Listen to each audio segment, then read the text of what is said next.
Hey guys, Coach Mandy here for day 2. For this movement, you're gonna need an elevated surface, preferably like 4 inches. I recommend grabbing a plate that goes on a barbell.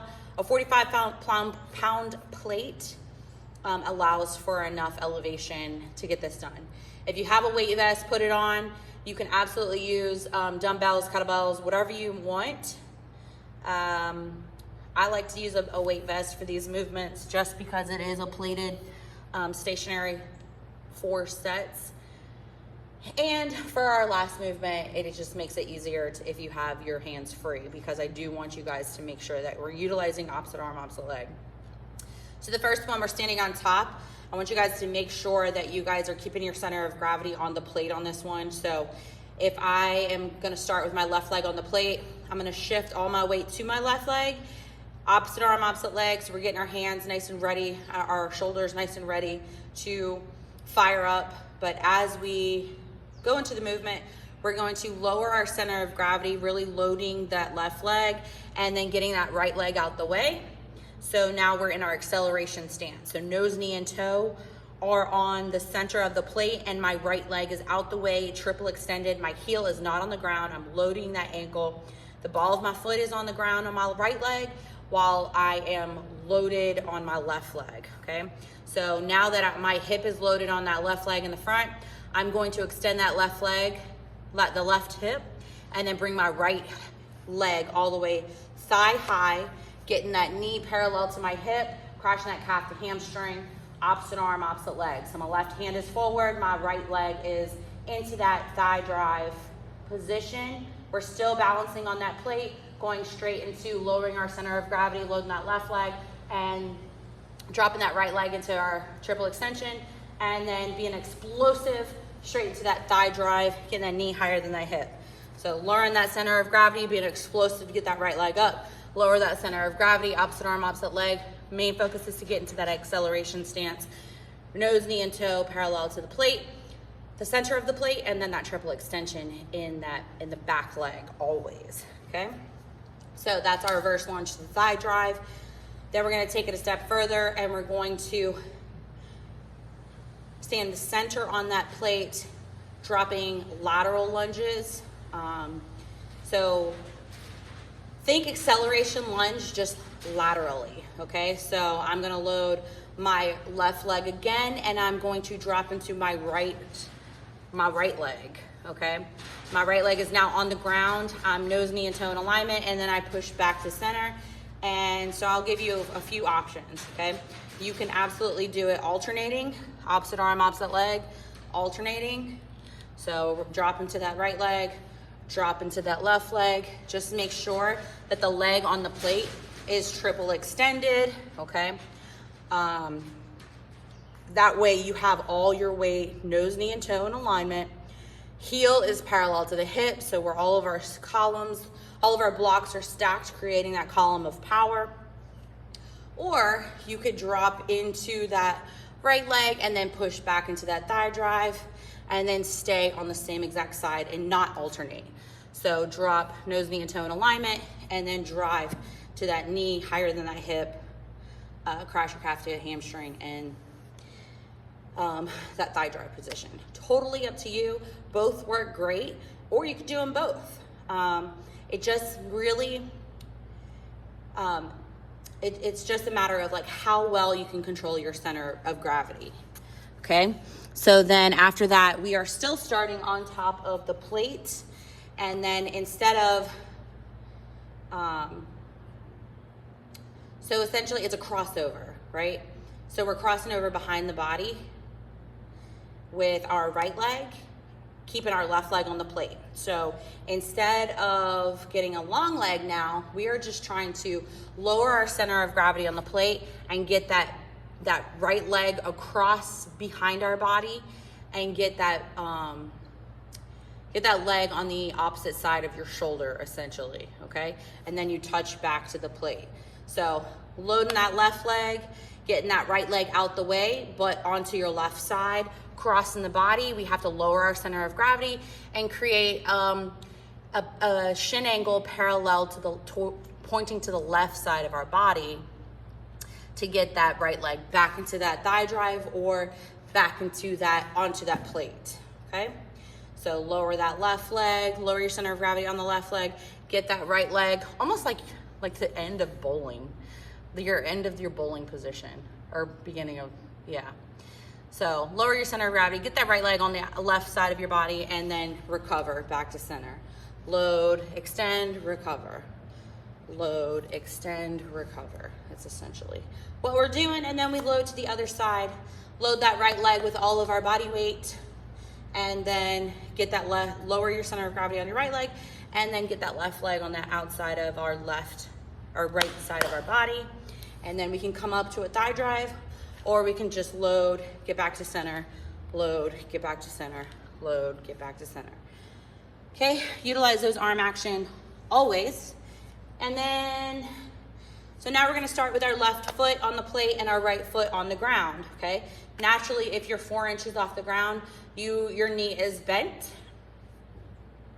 And all we're trying to do is lower your center of gravity on your left leg into the center of the plate, opposite arm, opposite leg, and quickly you get your right leg where your left foot is, and then your left foot on the left side of the plate. So we're just alternating, and every time we switch our legs, we switch our hands to match that opposite arm, opposite leg, okay? So I like to tempo it. I like to switch 1 time, switch 2 times, 1, 2, and then switch 3 times. 1, 2, 3. Ready? 1, 1, 2, 1, 2, 3. 1, 1, 2, 1, 2, 3. It just creates that sense of urgency, that tempo, and it gets you in that habit of moving quicker than you normally would. So, and then always make sure that your body weight stays in the center of our plate, always controlling your center of gravity. Your center of mass is very important, because whenever we change direction on the soccer field, we need to stay in control of our body weight and know exactly where our next step is. It is getting hot in here. So our second half of our workout requires a dumbbell and maybe a chair or a bench or a box, whatever you can sit on, and whatever you can, something stable, okay? So our split stance, we know what that is. Our split stance is where we do have thigh separation, not to be confused with our staggered stance where we don't really have thigh separation, okay? So out of our split stance, and I would even go to say, make it an acceleration split stance. That way we use our triple extended back leg as a kickstand or whatever weight we have in our hand. So if I get into my split stance, I'm gonna load nose, knee, and toe on my left leg, and then extend my right leg, triple extended, load that ankle, extend that knee, extend that hip, push all my weight to my nose, knee, and toe on my left side. I'm gonna take my dumbbell in my right hand because my right hip is out the way. And all I'm gonna do is overhead press with it. So you can add a curl to press. A lot of my clients like to curl and then press overhead, but maintaining that acceleration stance the whole time, okay? Your left hand can do whatever it wants. I like to just hold it out because that's my kind of like my cat tail, my stabilizer. And then you'll switch sides, loading all of your weight on your right leg, pushing nose, knee, and toe in alignment, triple extending that back left leg, and then taking that left hand, grabbing our dumbbell, curling that left hand, and then pressing it overhead. Okay, make sure that our toes are dug into the ground. The leg that's loaded, we wanna make sure that it digs into the ground like we're digging into the sand, and then keeping all of our weight towards the outside of the foot, not allowing our arch to drop, okay?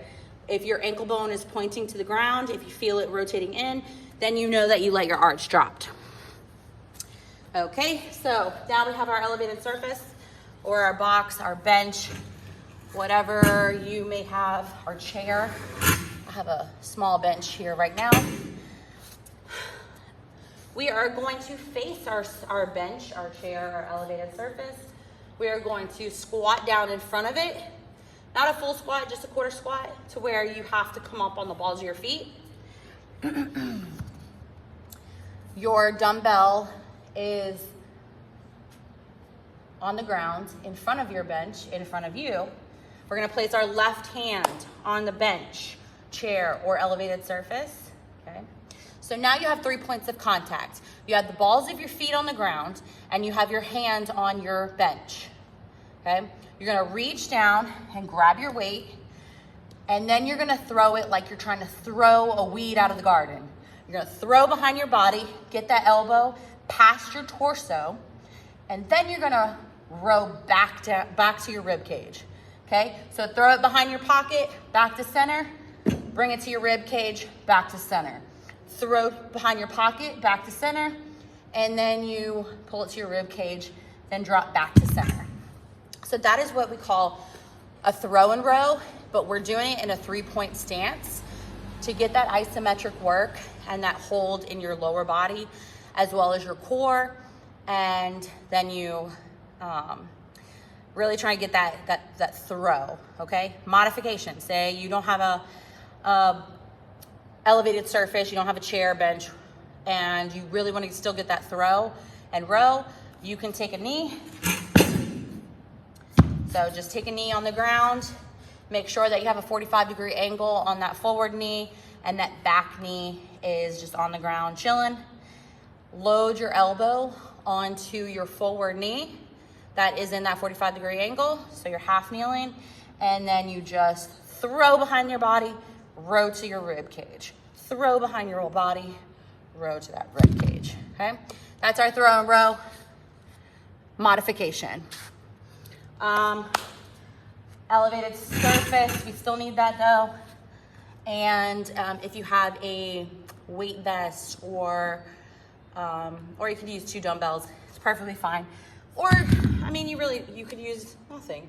You can use your body weight. It's totally up to you. This is your ride, this is your journey. Just get it done. The movements, mastering the movements is what's the most important, okay? So we're going front foot elevated, stepping onto our bench or chair or bed, okay?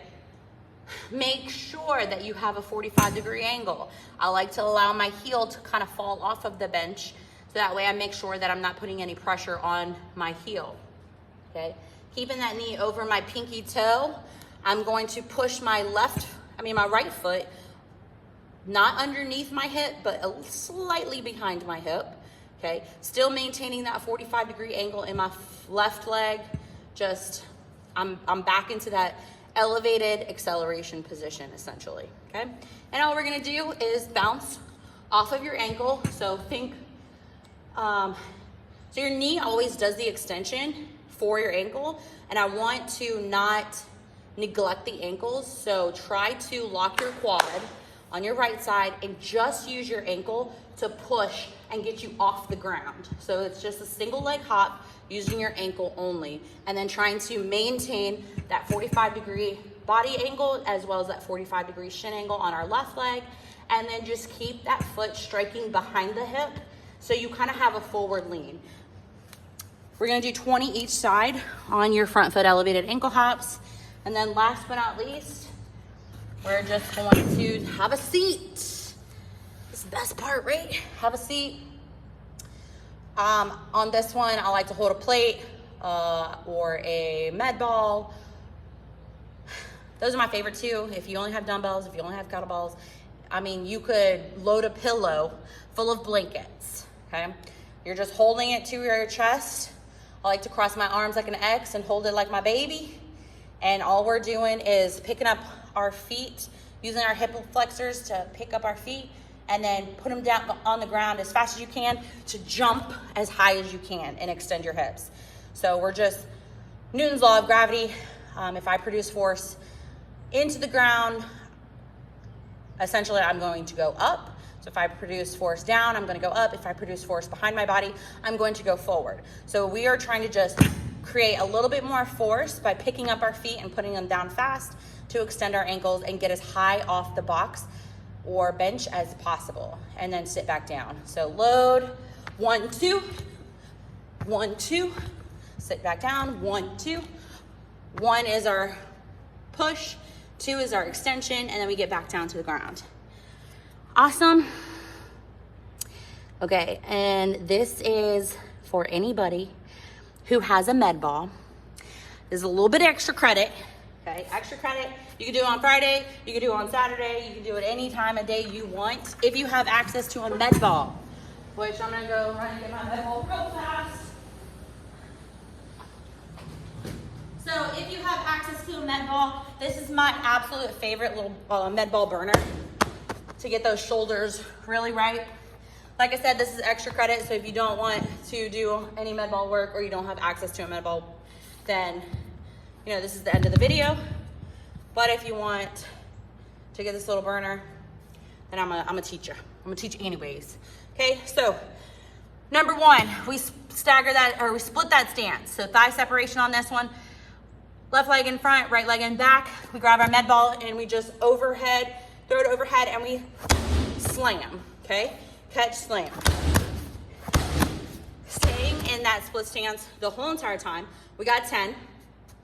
Then we split our stance again, and then we hit with our right leg in front, 10 slams. Okay, then we go wide base, low center, strong back, chest up.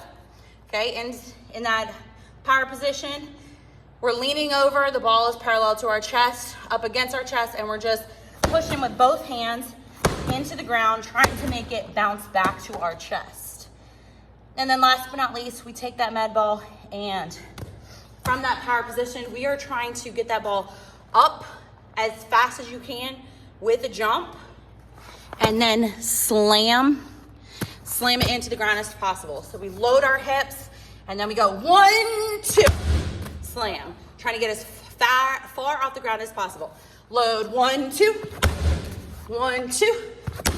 Trying to make a C with our extension.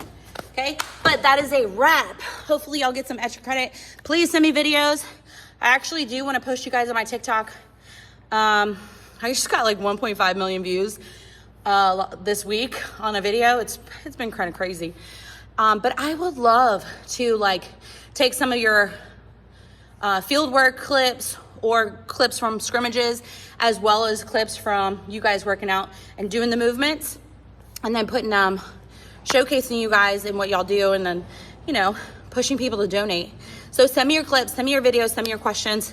Remember, squeaky wheel gets the grease, and we are in this together. Have a great day, y'all.